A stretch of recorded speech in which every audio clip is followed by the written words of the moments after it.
तो ये तब की कहानी है जब भारत में पहले तो युद्ध को अगर करवाना होगा तो 1191 में जो युद्ध हुआ था, इसको तराइन का पहला युद्ध किसके किसके बीच में हुआ था? तो पृथ्वीराज चौहान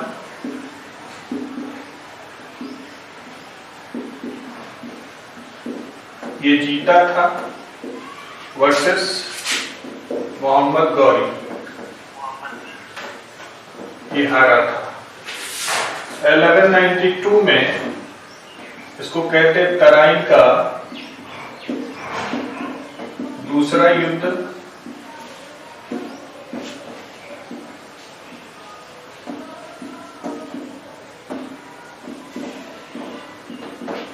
पृथ्वीराज चौहान साहब आ रहे थे इसमें वर्सेस मोहम्मद गौरी जीता। और इसी युद्ध के बाद माना जाता है कि भारत में मुस्लिम आक्रमणकारी या मुस्लिम साम्राज्य की स्थापना हो गई थी। एक व्यक्ति थे, एक राइटर थे, एक लेखक थे जिनका नाम था पृथ्वीराज। रासो किसने लिखा था? चंद्रबरदाई ने, है ना। तो पृथ्वीराज चौहान के दरबारी कवि थे चंद्रबरदाई। और चंद्रबरदाई का अगर बात माने तो चंद्रबरदाई साहब कहते कि 2 ही बार युद्ध नहीं हुआ था इन लोगों के बीच में, इससे पहले भी 16 बार युद्ध हो चुका था मोहम्मद गौरी और पृथ्वीराज चौहान के बीच में। और पृथ्वीराज चौहान 16 बार हरा के मोहम्मद गौरी को और छोड़ दिया करता था, माफ कर दिया करता था। ठीक है, लेकिन ऐसा इतिहासकारों को कोई प्रूफ नहीं मिला है। चलिए तो थोड़ा पृथ्वीराज चौहान और मोहम्मद गौरी को लेकर के आते हैं। मोहम्मद गौरी आया था गजनी से। ठीक है, पढ़ते हैं हम लोग मध्यकालीन भारत में कि सबसे पहला मुस्लिम आक्रमणकारी कौन आया था भारत में? तो मोहम्मद बिन कासिम हुआ करता था, वो अरब का आक्रमणकारी था। और ये लोग तुर्क के थे। मोहम्मद गौरी तुर्क का था, ये तुर्क से आया था, गजनी से आया था। ठीक है, भारत आने का इनका उद्देश्य हुआ करता था सिर्फ 2। एक तो इनका उद्देश्य ये था कि जो नया धर्म है हमारा इस्लाम धर्म, इसका प्रचार प्रसार पूरे विश्व में किया जाए, ज्यादा से ज्यादा लोगों को इस्लाम धर्म में मिला दिया जाए। दूसरा इनका उद्देश्य ये था धन की लूट। भारत उस समय सोने की चिड़िया थी, तो भारत को लूटने का, धन लूटने का उद्देश्य, 2 उद्देश्य हुआ करता था इन लोगों का। तो इसी उद्देश्य से मोहम्मद गौरी साहब चले भारत की तरफ। मोहम्मद गौरी साहब का बचपन का नाम क्या था? शहाबुद्दीन गौरी। और इनके बड़े भाई थे जिनका नाम था गयासुद्दीन गौरी, और इनके पिताजी थे जिनका नाम था शाहर खां। तो शाहर खां के 2 बेटे थे, गयासुद्दीन गौरी और शहाबुद्दीन गौरी। गयासुद्दीन गौरी बड़ा हुआ करता था, तो जब शाहर खां मरे तो गजनी का शासन उसको मिल गया। ये छोटा भाई था जिसका नाम था शहाबुद्दीन गौरी। और ये शहाबुद्दीन गौरी अपने भाई से आज्ञा लेकर कर, भाई को बोल करके कि मैं जा रहा हूं भारत की तरफ, भारत पर आक्रमण करने और अपने साम्राज्य का विस्तार करने। मोहम्मद गौरी साहब भारत चले। पहला आक्रमण भारत पे हुआ 1175। ठीक है, 1175 में। उस आक्रमण में मुल्तान के ऊपर, जो अभी पाकिस्तान में है, आज मुल्तान जो है पाकिस्तान में पड़ता है, तो मुल्तान पर पहला आक्रमण था मोहम्मद गौरी का, और मोहम्मद गौरी ने जोरदार तरीके से उसको जीता था। इनका दूसरा आक्रमण जो एग्जाम्स के लिए बहुत इंपॉर्टेंट हो जाता है मोहम्मद गौरी का, वो है 1178 का। ये सवालों में पूछ लिया जाता है। तो 1178 में गुजरात का एक शासक था भीम द्वितीय नाम का, भीम द्वितीय, जिसको मूल राज द्वितीय भी कहा जाता है। तो भीम द्वितीय थे गुजरात के शासक। मोहम्मद गौरी का जब मनोबल बढ़ा, वो गुजरात के शासक भीम द्वितीय पर आक्रमण कर दिया। भीम द्वितीय ने मोहम्मद गौरी को जो पीटा, कहा जाता है कि राजस्थान के जो माउंट आबू पर्वत है उसी के पास युद्ध हुआ था, उसमें मोहम्मद गौरी को जो पीटा, है ना, बाली की तरह इसको कांख में पकड़ के दाब लिया। ठीक है, तो मोहम्मद गौरी साहब बहुत बुरी तरह से पीटे और मोहम्मद गौरी को पकड़ के उसको कैद कर लिया।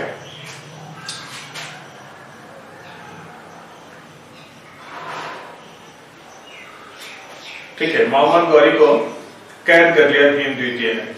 लेकिन भीम द्वितीय की मां ने कहा कि भी किसी का बाल बच्चा हो गए बुआ छोड़ दो, काहेला मरले है इतना, है ना। तो भीम द्वितीय ने अपनी मां की आज्ञा बात को सुन करके और मोहम्मद गौरी को छोड़ दिया। मोहम्मद गौरी गुजरात से भागकर सिंध की ओर पहुंचा और सिंध पे छोटे मोटे जगहों पर आक्रमण करके उसको अपने कब्जे में ले लिया। सवाल पूछ लिया जाता है कि मोहम्मद गौरी को सबसे पहले किसने हराया था? यही था भीम द्वितीय, जिसका नाम है मूलराज द्वितीय। तो इस युद्ध को हारने के बाद इसी मोहम्मद गौरी के साथ एक और व्यक्ति आया था धर्म प्रचार के लिए, ठीक है, जो चिश्ती संप्रदाय का संस्थापक मोइनुद्दीन चिश्ती, जिसका मकबरा अजमेर शरीफ में है। अजमेर शरीफ में चादर चढ़ाने जाते हैं लोग, है ना। तो अजमेर शरीफ जो राजस्थान में है वहां पे इसका मकबरा है। ये भी आया था और इसका उद्देश्य क्या था? इसका उद्देश्य मात्र एक था, इस्लाम धर्म का प्रचार प्रसार भारत के अंदर में करने का। ये किस तरीके से इस्लाम धर्म का प्रचार प्रसार भारत में किया? तो उस समय भारत में सिर्फ और सिर्फ हिंदू हुआ करते थे और हिंदू धर्म हुआ करता था। तो हिंदू धर्म की जो भी कुरीतियां हुआ करती थी उसको ये बहुत मतलब जोर शोर से एक्सपोज किया करता था कि ऐसा है हिंदू धर्म में, ऐसा है हिंदू धर्म में, और हमारे इस्लाम धर्म में ऐसा है, ये है वो है। बहुत अच्छे तरीके से प्रचार प्रसार भारत में करना शुरू किया इस्लाम धर्म को। इधर मोहम्मद गौरी साहब देखे कि कोई ऐसे शासक के ऊपर आक्रमण किया जाए कि भारत के ऊपर कब्जा हो जाए भारत। और उस समय उत्तर भारत का सबसे बड़ा शासक था चौहान वंश का पृथ्वीराज चौहान। चौहान वंश का शासक था पृथ्वीराज चौहान। इसकी राजधानी अजमेर हुआ करती थी। तो मोहम्मद गौरी साहब जाकर के फिर गए पृथ्वीराज चौहान से। समय था 1191 का, तराइन का पहला युद्ध, तराइन के मैदान में, ठीक है। तो इस युद्ध में क्या हुआ, मोहम्मद गौरी को अंदाजा नहीं था पृथ्वीराज चौहान के पराक्रम के बारे में। तो मोहम्मद गौरी साहब चले तो गए लड़ने के लिए, लेकिन जैसे ही पृथ्वीराज चौहान से पाला पड़ा उनको, मतलब उनका तो जबड़ा समझ में आ गया कि क्या पड़ा है भाई, है ना। मतलब पृथ्वीराज चौहान ने इतने बुरी तरह से पीटा मोहम्मद गौरी को, लेकिन मोहम्मद गौरी फिर माफी मांग लिया और पृथ्वीराज चौहान ने छोड़ दिया। शायद ये पृथ्वीराज चौहान गलती नहीं किए रहते तो इतिहास कुछ और रहता। तो पहला युद्ध हुआ, पहले युद्ध में पृथ्वीराज चौहान जीत गए, मोहम्मद गौरी साहब हार गए, है ना। और जब मोहम्मद गौरी साहब हारे तो भागे कहां? अपने उसी गुरु के पास जो उसके साथ आया था इस्लाम धर्म के प्रचार के लिए। क्या नाम था उसका? मोइनुद्दीन चिश्ती। मोइनुद्दीन चिश्ती के पास जाके भुकार पार के रोने लगा कि माई रे माई बहुत मारा है ना। तो मोइनुद्दीन चिश्ती कहे कि रे बुर्बक, तुम अभी नया नया भारत में आया है और भारत में आने के बाद भारत के सबसे प्रतापी राजा पृथ्वीराज चौहान और राजपूतों से भिड़ने की तैयारी कर लिया है?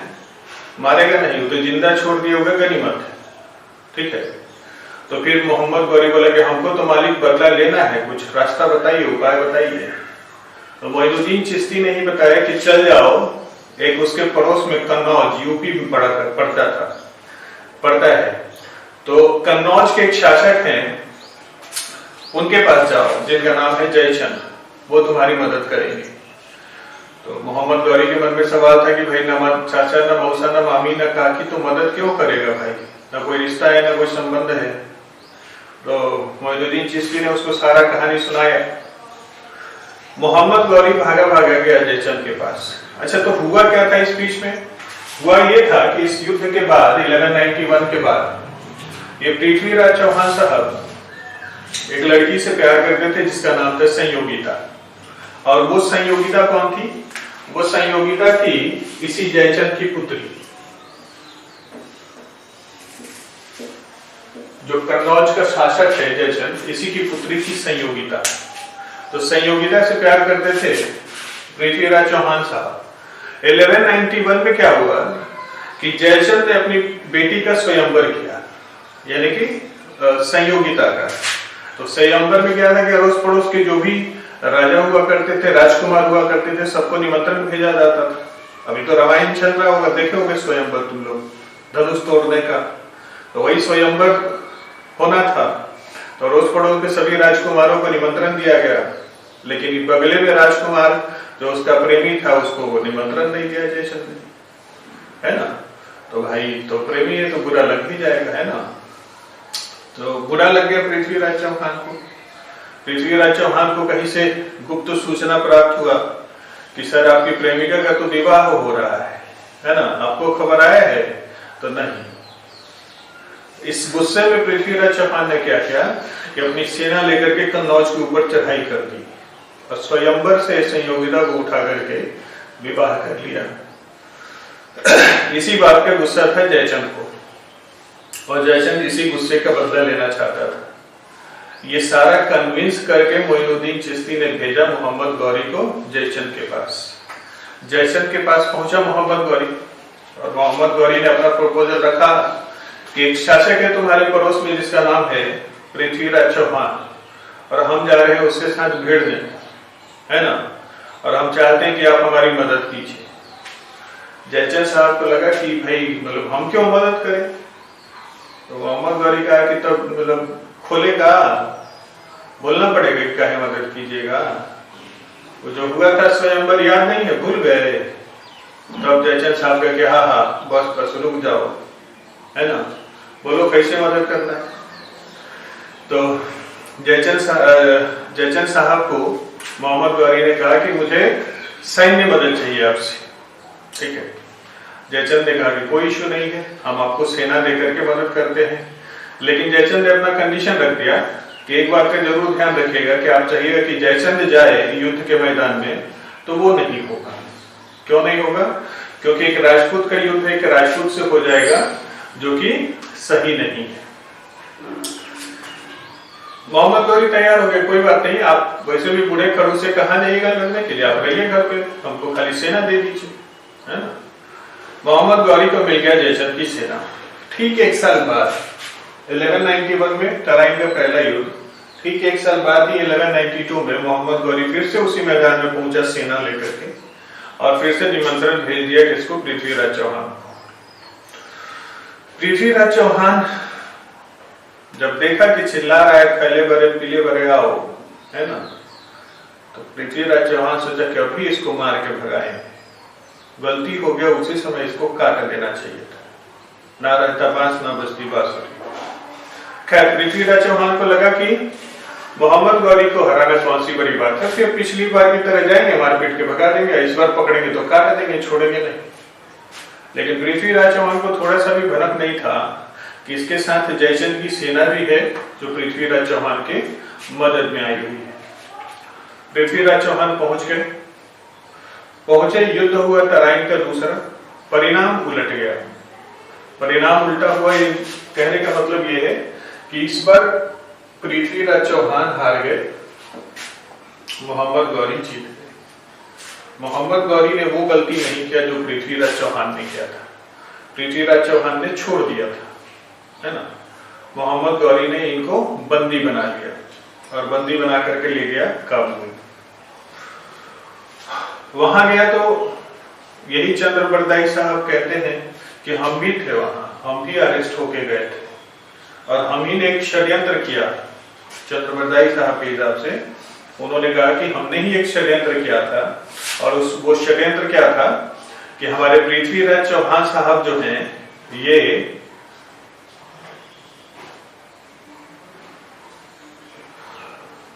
मतलब आवाज सुनकर के बांध चलाया करते हैं, है ना।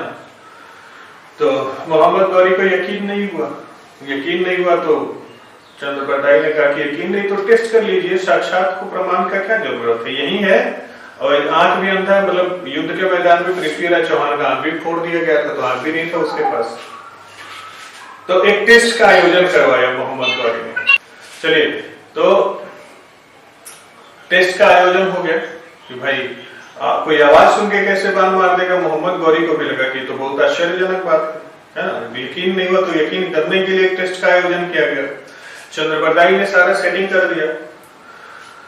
सेटिंग क्या था कि मोहम्मद गौरी को चंद्रप्रदाई ने कहा कि साहब जब हम कहेंगे ना आपको कि बांध चलाओ, आज्ञा दीजिएगा, तो आप बोलिएगा कि बांध चलाओ, ठीक है, और बाकी देखिएगा कि बांध कैसे चलता है। मोहम्मद गौरी बोले ठीक है। बुलाया गया पृथ्वीराज चौहान को, हेरी बेरी में बंधा हुआ था, उसको तीर और मतलब एक धनुष और एक तीर दे दिया गया हाथों में। पृथ्वीराज चौहान का आंख तो पहले ही खत्म हो चुका था, युद्ध में ही उसको फोड़ दिया गया था। चंद्रप्रदाई ने जाके कान में फुसफुसाया पृथ्वीराज चौहान जी की मालिक सेटिंग डन है ना। पृथ्वीराज चौहान कहा कि रे बोकावा, ये सब हेरी बेरी में लगा के अब तुम सेटिंग डन कर रहे है? बोला कि नहीं नहीं सर, देखिए मरते मरते कुछ करके जाना है। तो पृथ्वीराज चौहान बोला कि क्या किए हो? तो सारा चीज समझाया चंद्रप्रदाई ने कि अभी आपको एक तीर और एक धनुष मिलेगा, और जब बोलेगा मोहम्मद गौरी ने कि तीर चलाओ, तो वही होगा मोहम्मद गौरी, उसी पे बांध चला देना है। पृथ्वीराज चौहान बोला कि चल, ऐसे तो हम लोग मरिए रहे, मरते मरते लेते चलते हैं दुश्मन को भी साथ। सभा लगाया गया, सभा में पृथ्वीराज चौहान को बुला करके तीर धनुष दे करके बिठा दिया गया। चंद्रप्रदाई साहब और सामने मोहम्मद गौरी बैठे हुए थे। चंद्रप्रदाई साहब कहना शुरू किए, 4 बास 24 गज अंगुल अष्ट प्रमाण, ताऊ पर सुल्तान है मत चूको चौहान, है ना। यानी कि उन्होंने इशारे में बताया कि तुमसे कितना दूरी पे मोहम्मद गौरी बैठा हुआ है ना, और कहां तुमको बाण चलाना है। इतना बोलने के बाद उसके बाद चंद्रप्रदाई ने मोहम्मद गौरी को कहा कि सर बोलिए कि बाण चलाओ, आज्ञा दीजिए। मोहम्मद गौरी ने बोल दिया कि चलाओ बाण। पृथ्वीराज चौहान जैसे ही इस आवाज को सुना, वैसे ही तीर धनुष चला के, मतलब तीर जो है ना अपने धनुष से छोड़ा, और वो तीर सीधा जा रहा था कहां? पोस्टमार्टम करने मोहम्मद गौरी के सीने को, है ना। मोहम्मद गौरी को इस बात का थोड़ा भी इल्म नहीं था कि कौन सा षड्यंत्र चल रही है, लेकिन उसके साथ में उसका अंगरक्षक कह लीजिए, उसके साथ का कोई अधिकारी या कर्मचारी जो भी था उसके साथ, उसको समझ में आएगी संस्कृत में बुढ़वा बोला क्या है ना। ये तो टारगेट बता दिया है कि तो मोहम्मद गौरी टारगेट है, और ये जो तीर निकली है जा रही है मोहम्मद गौरी के सीने में घुस के उनके ऑरिकिल और वेंट्रिकल जो होता है ना दिल में, 4 चैम्बर्स होते हैं, उन चारों चैम्बर को निस्तेनाबूद कर देगा। तो उसने वहां पे लटका हुआ एक घंटा जबरदस्ती पकड़ के मोहम्मद गौरी के सामने किया, और वो तीर आके घंटे को चीर दिया। बच गए मोहम्मद गौरी बाल बाल। अब मोहम्मद गौरी जैसे ही बचा, बोला कि अब 1 मिनट का देरी मत करो, जितना जल्दी हो सके ठेका मंगाओ, काट लो, नहीं तो ये सब बड़ी खतरनाक है। आंख नहीं है तो इसे तीर ठोका है, पता नहीं कब क्या क्या कर देंगे, उनके पास कौन कौन सा विद्या हो। और उसी समय पृथ्वीराज चौहान की हत्या कर दी गई। तो ये 2 युद्ध था, तराइन का पहला युद्ध और तराइन का दूसरा युद्ध, ठीक है। और ये मध्यकालीन भारत की कहानी थी छोटी सी। अब क्या है कि ये दोनों युद्ध जैसे ही संपन्न हुआ, एक व्यक्ति थे जिन्होंने मदद किया था मोहम्मद गौरी को, जिसका नाम है जयचंद। इनकी भी बारी आ जाती है 1194, चंदावर का युद्ध कहते हैं इसमें।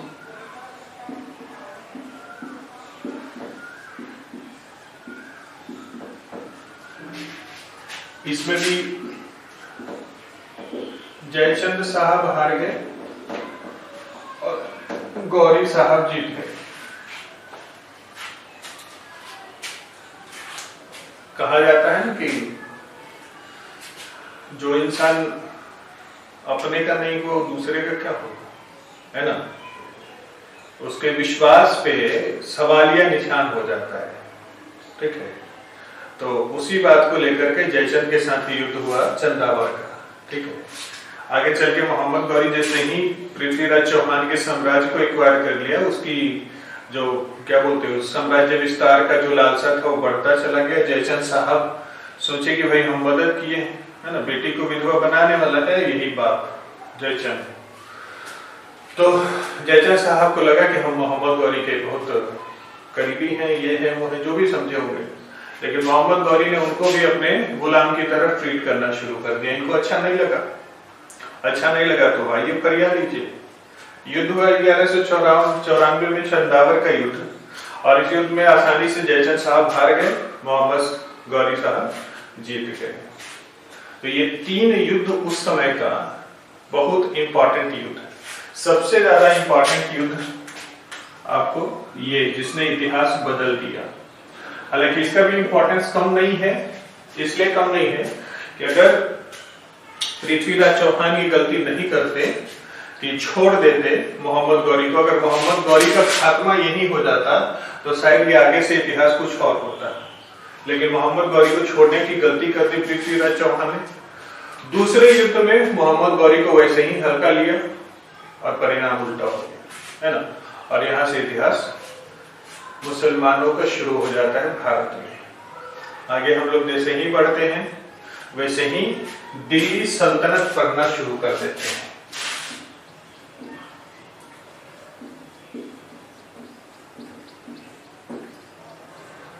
ये 1206 से शुरू होता है और 1526 तक रहता है दिल्ली सल्तनत, 320 साल। और इसके बाद आ जाते हैं मुगल। ये आपको 1526 से रहेंगे 1857 तक, है ना। तो ये पूरा मध्यकालीन भारत है, और पूरा मध्यकालीन भारत में मुसलमान कैसे एंट्री कर गए भारत में। पहले मुस्लिम नहीं थे, हमारे तो भारत में सिर्फ हिंदू ही थे। इस्लाम धर्म का उदय ही कब हुआ था? 570। सही बोल रहे हैं ना।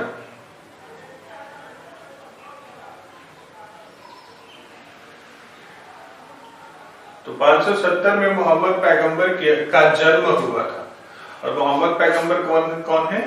वो मुसलमानों के अल्लाह भगवान जो भी है उनके मानने वाले, वो हैं मोहम्मद पैगंबर। इनका जन्म ही हुआ था 570 में, ठीक है। और 536 में इनकी 636 में इनकी मृत्यु हो गई थी, ठीक है। और 632 से इस्लाम धर्म का उदय माना जाता है। 632 में मृत्यु हो गई थी, सॉरी 636 से तो खलीफा पद शुरू हो गया था। और उसी उनके मृत्यु के पहले 622 में जो मक्का से मदीना से मक्का गए थे ना, मदीना से मक्का गए थे, तो उसी यात्रा को जो जिसको हिजारत कहा जाता है, उसके बाद उससे पहले ही वो किस गुफा में, हीरा गुफा नाम था, ठीक है, जहाँ पे वो जाकर के अपना मेडिटेशन किया करते थे।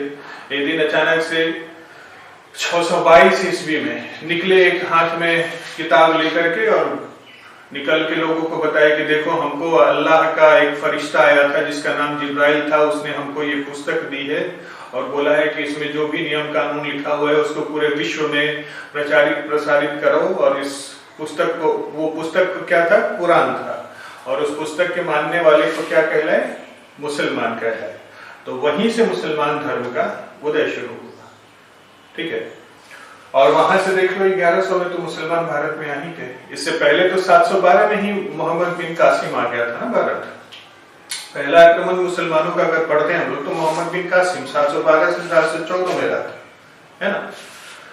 तो इस तरीके से मुसलमान भारत में इनकी एंट्री हो गई। और ये जो 3 युद्धों का चर्चा किया हम लोगों ने, वो आपको ग्रुप सी ग्रुप डी में कहीं भी पूछ लिया जाता है।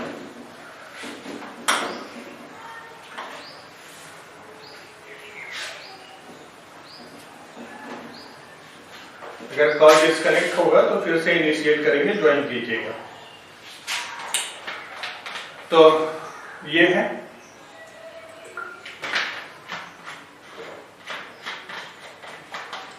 इसी मोहम्मद गौरी के साथ एक व्यक्ति आया था जिसका नाम था कुतुबुद्दीन ऐबक, जो मोहम्मद गौरी का गुलाम हुआ करता था। मोहम्मद गौरी का गुलाम था, बहुत वफादार था, बहुत पराक्रमी था। मोहम्मद गौरी ने उसको अमीर आखूर का पद दिया था, यानी कि अस्तबलों का प्रधान, यानी घोड़े के सैनिकों का सेनापति था वो, ठीक है।